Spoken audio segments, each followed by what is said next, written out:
Assalamualaikum warahmatullahi wabarakatuh. Perkenalkan, nama saya Nirmala Hayati dari kelas 10 IPS 2. Di sini saya akan menjelaskan tentang kerajaan pada zaman Hindu-Buddha. Yang akan saya jelaskan terdiri dari perkembangan kehidupan masyarakat dan budaya, sistem ekonomi masyarakat, wilayah kerajaan, realitas individu dan hubungan sosial, ciri-ciri historiografi tradisional. Pertama, perkembangan kehidupan masyarakat dan budaya. Pengaruh kebudayaan Hindu-Buddha di Indonesia dapat dilihat dari peninggalan-peninggalan sejarah dalam berbagai bidang. Di antaranya, 1. Bidang keagamaan. Indonesia telah memiliki kepercayaan berupa pemujaan terhadap roh nenek moyang. 2. Bidang sosial. Masuknya kebudayaan Hindu menjadikan masyarakat Indonesia mengenal kasta. 3. Bidang politik. Dalam sistem ini, kelompok-kelompok kecil masyarakat bersatu dengan kepemilikan wilayah yang luas. 4. Bidang pendidikan. Lembaga pendidikan seperti asrama merupakan salah satu bukti pengaruh dari kebudayaan Hindu-Buddha di Indonesia. 2. Sistem ekonomi masyarakat. Pengaruh Hindu-Buddha memang besar terhadap segala aspek kehidupan di Indonesia. Namun, khususnya terhadap kehidupan ekonomi dan mata pencarian masyarakat di Indonesia pada masa itu pengaruhnya tidak begitu besar. Hal ini dikarenakan keberadaan masyarakat Indonesia yang jauh sebelum Hindu-Buddha sudah bermata pencarian sebagai pelaut dan pedagang. Pada masa Hindu-Buddha, kegiatan perdagangan di Indonesia terbagi menjadi 2, yaitu maritim dan agraris.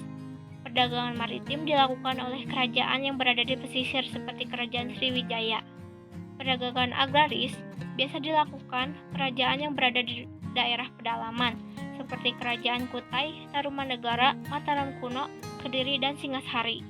Kerajaan agraris sangat bergantung pada sungai besar sebagai alat transportasi.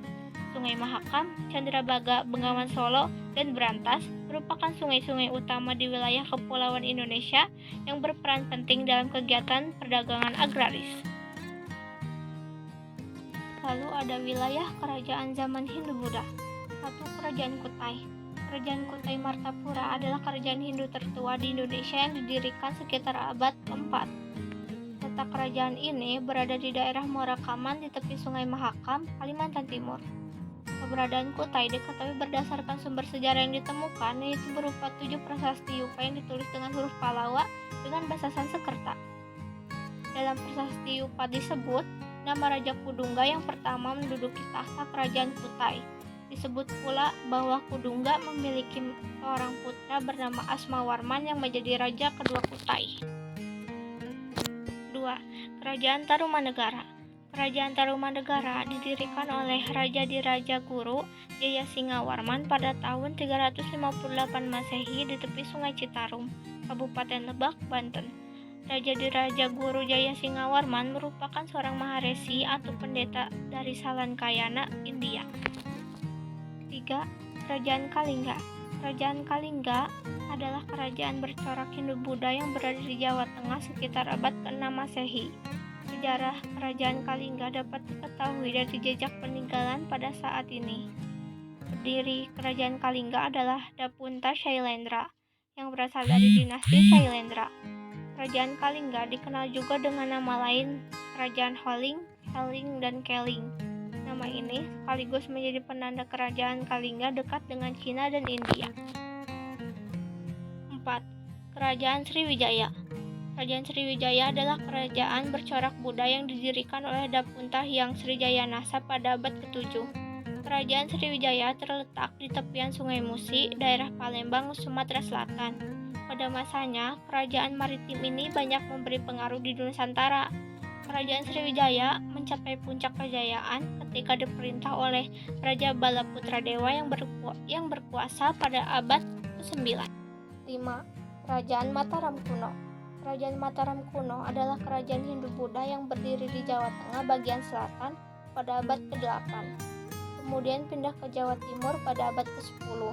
Di Jawa Tengah, letak kerajaan Mataram kuno diperkirakan terletak di bumi Mataram atau sebutan lama untuk Yogyakarta. Saat kerajaan ini kemudian mengalami beberapa kali perpindahan. 6. Kerajaan Kediri. Kerajaan Kediri adalah kerajaan bercorak Hindu yang berpusat di Dahanapura, Kediri, Jawa Timur. Kerajaan ini memiliki banyak nama lain seperti Kerajaan Kadiri, Daha, dan Panjalu. Kerajaan Kediri berdiri sekitar abad ke-11 atau lebih tepatnya pada 1045 Masehi dengan Sri Samarawijaya sebagai raja pertamanya. 7. Kerajaan Singasari. Kerajaan Singasari adalah sebuah kerajaan di Jawa Timur yang didirikan oleh Ken Arok pada tahun 1222. Lokasi kerajaan ini sekarang diperkirakan berada di daerah Singasari, Malang. 8. Kerajaan Majapahit. Majapahit adalah sebuah kemaharajaan yang berpusat di Jawa Timur, Indonesia, yang pernah berdiri sekitar tahun 1293 hingga 1527 Masehi. Kerajaan ini mencapai puncak kejayaannya menjadi kemaharajaan raya yang menguasai wilayah yang luas di Nusantara pada masa kekuasaan Hayam Wuruk, yang berkuasa dari tahun 1350 hingga 1389. 9. Kerajaan Buleleng dan Kerajaan Dinasti Warmadewa adalah suatu kerajaan di Bali Utara. Kerajaan ini didirikan sekitar pertengahan abad ke-17. Kerajaan ini dibangun oleh I Gusti Anglurah Panji Sakti dari Wangsa Kepakisan atau Panji Sakti dengan cara menyatukan seluruh wilayah-wilayah Bali Utara yang sebelumnya dikenal dengan nama Den Bukit. 10. Kerajaan Tulang Bawang. Kerajaan Tulang Bawang merupakan salah satu kerajaan Nusantara yang diperkirakan terletak di Lampung, tepatnya di wilayah yang sekarang disebut Kabupaten Tulang Bawang, Provinsi Lampung, dengan ibu kotanya Menggala. 11.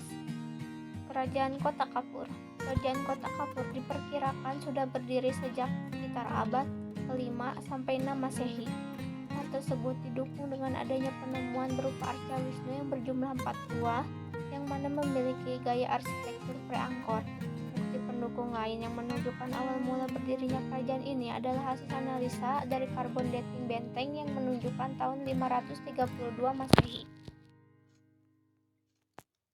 Lalu, realitas individu dan hubungan sosial masyarakat zaman Hindu-Buddha. Dalam kehidupan masyarakat pada masa Hindu-Buddha, tata kehidupan masyarakat yang diatur melalui lembaga kesukuan berubah menjadi lembaga kerajaan atau lembaga negara.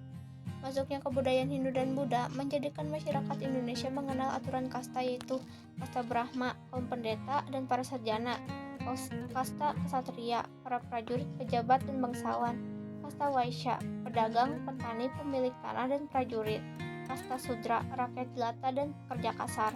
Namun, unsur budaya Indonesia lama masih tampak dominan dalam semua lapisan masyarakat. Lalu, ciri-ciri dan historiografi tradisional pada masa Hindu-Buddha. Historiografi tradisional adalah penulisan sejarah yang eksis pada zaman kerajaan Hindu-Buddha hingga kerajaan Islam di Nusantara. Media yang digunakan dalam historiografi tradisional berupa media tulis natural seperti batu prasasti, lontar, kulit binatang, kertas, dan sebagainya. Ciri-ciri historiografi tradisional pada masa Hindu-Buddha. 1. Karya yang dihasilkan berupa terjemahan dari naskah-naskah dari India. 2. Bersifat religio-magis. 3. Bersifat istana sentris. Contoh historiografi pada masa Hindu-Buddha adalah Kitab Mahabharata dan Ramayana, Kitab Pararaton, Kitab Negara Kertagama, Babat Arya Tabanan, Babat Tanah Jawi, dan lain-lain. Mungkin cukup sekian dari saya. Mohon maaf bila ada kesalahan. Wassalamualaikum warahmatullahi wabarakatuh.